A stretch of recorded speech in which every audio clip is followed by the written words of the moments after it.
வணக்கம். மற்றொரு தாய் டிவியின் உலக நிலவரத்துடன் சந்திக்கின்றோம்.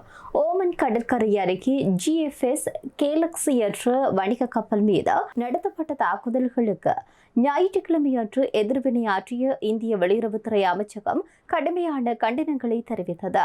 குறிப்பாக கப்பலில் இருந்த 11 இந்தியர்கள் 10 பேர் பாதுகாப்பாக மீட்கப்பட்டிருப்பதாகவும் ஒருவரை மட்டும் காணவில்லை என்று தெரிவிக்கப்படுகிறது. ஓமனில் இருக்கக்கூடிய இந்திய தூதரகம் சமீபத்திய நிகழ்வுகளை உன்னிப்பாக கண்காணித்து ஓமன் அதிகாரிகளுடன் இணைந்து தேடுதல் மற்றும் மீட்பு பணிகளுக்கு ஒத்துழைப்புகளை நல்கி வருவதாக வெளியுறவு அமைச்சகம் அறிக்கை ஒன்றை வெளியிட்டது. மேலும் இந்த நடவடிக்கைகளின் ஒத்துழைப்பு வழங்கியதற்காக ஓமன் அரசுக்கும் அதிகாரிகளுக்கும் நன்றியை தெரிவித்துக் கொள்வதாக அந்த அறிக்கையில சுட்டிக்காட்டப்பட்டிருக்கிறது. இதே நேரத்தில் இந்திய பிராந்தியத்தில் வணிக கப்பல்கள் மீது நடத்தப்படுகின்ற தொடர் தாக்குதல்கள் மிகவும் கவலை அளிப்பதாகவும் தெரிவிக்கப்பட்டிருக்கிறது. பிராந்தியத்தில் உள்ள பதற்றத்தை உடனடியாக தவிர்க்க வேண்டும் என்றும் அமைதி மற்றும் நிலைத்தன்மையை பேண வேண்டும் என்றும் தற்போதைய பேச்சுவார்த்தைகளில் ஒரு ராஜதந்திர தீர்வை நோக்கி நகர வேண்டும் என்றும் இந்தியா மீண்டும் வலியுறுத்தியிருப்பதாக குறித்த அறிக்கையில் பதிவு செய்யப்பட்டுள்ளது. அமெரிக்க ராணுவத்தினுடைய மத்திய கட்டளையாக்கும் மையத்தின்படி, குறிப்பாக அந்த சென்காமின்படி சைப்ரஸ் கொடியேற்றிய GFS கேலக்ஸி வணிக கப்பல் வழித்தடத்தினூடாக சென்றபோது ஈரானின் புரட்சிகர காவல்படை தாக்குதலை நடத்தியிருந்தது. குறிப்பாக பணியாளர்களை ஒரு பணியாளர்களை காணவில்லை என்றும் தெரிவிக்கப்படுகிறது. இதனை சென்காம் தெரிவித்திருக்கிறது. கப்பலில் ஏற்பட்ட தீ மற்றும் என்ஜின் அறைக்கு ஏற்பட்ட பலத்த சேதத்தினால் பயணத்தை தொடர முடியவில்லை என்று தெரிவிக்கப்படுகிறது. இந்த நிலையில் ஈரானின் 140 நிலைகளை ராணுவ நிலைகளை குறிவைத்து அமெரிக்கா தாக்குதலை நடத்தியிருப்பதாக சொல்லப்படுகிறது.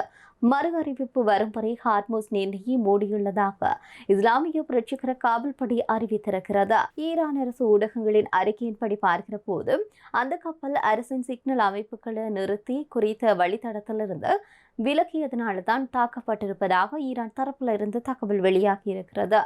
ஈரான் தவறான முடிவு எடுத்துவிட்டது, எனவே தற்போது அதற்கான விலையை கொடுக்க வேண்டும் என்று அமெரிக்காவினுடைய பாதுகாப்பு செயலாளர் ஒருவர் தெரிவித்திருப்பதாக சர்வதேச ஊடகம் ஒன்று செய்தி வெளியிட்டுள்ளது. இதேவேளையில் ஹார்மோஸ் நீரிணை மூடப்பட்ட பிறகு அமெரிக்காவின் எந்த தீவிர நடவடிக்கையும் வலுவான பதிலடியும் எதிர்கொள்ளப்படும். பிராந்தியத்தில் இருக்கக்கூடிய இந்த இலக்குகள் என்பது குறிவைக்கப்படும் என்று IRGC எச்சரித்திருக்கிறது. ஈரானின் தெற்கு கரையில் இருக்கக்கூடிய பல்வேறு தளங்கள் மற்றும் தொலைத்தொடர்பு கோபுரங்கள் மீது அமெரிக்க ராணுவம் நடத்தியிருக்கக்கூடிய வான்வெளி தாக்குதல்களுக்கு ஈரான் தன்னுடைய கடுமையான கண்டனங்களை தெரிவித்து வருகிறது. இதே நேரத்தில் பதிலடிகளும் தொடுக்கப்பட்டிருக்கிறது.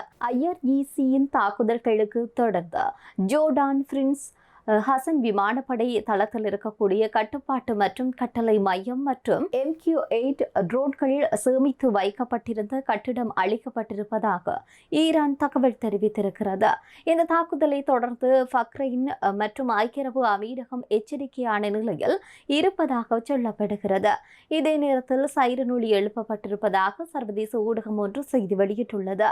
இதற்கிடையில் ஏவுகணை தாக்குதல்கள் அச்சுறுத்தல்களை சமாளிப்பதற்கான ஏற்பாடு செய்து வருவதாகவும் ஐக்கிய அரபு எமிரேட்ஸ் செய்தி நிறுவனங்களுக்கு தகவல் அளித்திருப்பதாக சொல்லப்படுகிறது. சில தினங்களுக்கு முன்பாக ஓமான் கடற்பரப்பில் அமெரிக்கா பரிந்துரைத்த வழித்தடத்தில் செல்ல முயன்ற போது 3 வணிக கப்பல்கள் தாக்கப்பட்டது. இது கடற்பரப்பில் உள்ள தனி வழித்தடத்தை தான் பாதுகாப்பான வழித்தடம் என்று ஈரான் தொடர்ந்து கூறி வருகிறது. இந்த சம்பவங்களை தொடர்ந்துதான் அமெரிக்கா பல தாக்குதல்களை நடத்தியிருப்பதாக சொல்லப்படுகிறது.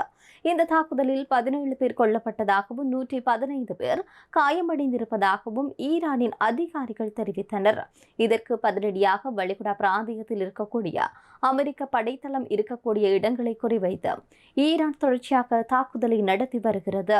ஈரானின் தாக்குதலுக்கு அர்த்தம் என்பது போர் முடிந்துவிட்டது என்பது என அமெரிக்க ஜனாதிபதி டொனால்ட் ட்ரம்ப் அறிவித்தல் விடுத்திருக்கின்றார். ஆனால் அமெரிக்கா தான் ஒப்பந்தத்தை மீறியதாக ஈரான் தரப்பில் இருந்து, குறிப்பாக ஈரானுடைய வெளியுறவு அமைச்சரான அப்பாஸ் ஆராக்சி தெரிவித்திருந்தமையும் குறிப்பிடத்தக்கது.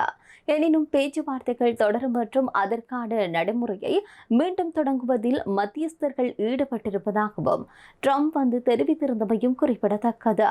அமெரிக்க ஊடகங்களில் வந்திருக்கக்கூடிய செய்திகளின் அடிப்படையில் பார்க்கிற போது கப்பல்கள் மீது தாக்குதல்கள் தவறானது என்றும் தங்கள் தரப்பில் இருந்து ஒரு பிரிவினர் அதை செய்ததாகவும் அமெரிக்க அதிகாரிகளிடம் ஈரான் தெரிவித்தது. தங்களுடைய கோரிக்கைகளை ஈரானிடம் மத்தியஸ்தம் மூலம் தெரிவிப்பதாக அமெரிக்க அதிகாரிகள் கூறியுள்ளனர்.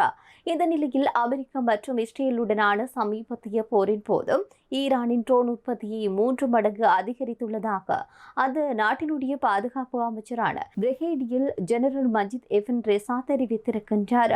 ஈரான் அரசு ஊடகங்களின் தகவலின்படி சனிக்கிழமை அன்று ஈரானில் கடந்த ஆண்டு நடைபெற்ற 12 நாள் போர் மற்றும் இந்த ஆண்டு அமெரிக்கா மற்றும் இஸ்ரேல் நடத்திய போர் பற்றிய விவாதம் நடைபெற்றது. அப்போது பேசியிருக்கக்கூடிய எபின் அல்ட்ரிஷா எதிராளி 150 பிரமாண்ட தொழில்நுட்ப நிறுவனங்களுடைய மேம்பட்ட ஆயுதங்களுடன் போர்க்களத்திற்கு வந்துள்ளார் என்பதை தெரிவித்தார். மேலும் அவர் போரின் உச்சகட்டத்திலும் பாதுகாப்புத்துறை உற்பத்தி என்பது எந்த விதமான தடையுமின்றி தொடர்வதாக தெரிவித்தார். ஈரானுடைய ட்ரோன் உற்பத்தி 3 மடங்கு அதிகரித்திருப்பதாகவும் அவர் ஊடகத்திடம் கூறினார். நாட்டின் பாதுகாப்பு தொழில்நுட்பத்தினுடைய வளர்ச்சிக்கு போர் ஒரு தூண்டுதலாக இருந்தது மற்றும் எதிராளியின் பலவீனத்தை அடையாளம் காண்பது அவசியமானது என்று அவர் அமெரிக்காவையும் இஸ்ரேலையும் நேரடியாகவே குற்றம் சாட்டியிருப்பதையும் பார்க்கக்கூடியதாக இருந்தது. இந்த தாக்குதல்களும் அதற்கான பதிலடிகளையும் பார்க்கிற போது இந்த போர் எப்போது முடியும் என்ற ஒரு மிகப்பெரிய கேள்வி எழுகிறது. எனவே மத்திய கிழக்கில் அமைதி மீண்டும் நிலவ வேண்டும் என்ற எண்ணம் என்பது உலக நாடுகளின் மத்தியில் தற்போது எழுந்திருக்கிறது. எனவே வந்திருக்கக்கூடிய மிக முக்கியமான விடயம் தொடர்பாக இந்த காணொளியில் பார்த்திருக்கின்றோம்.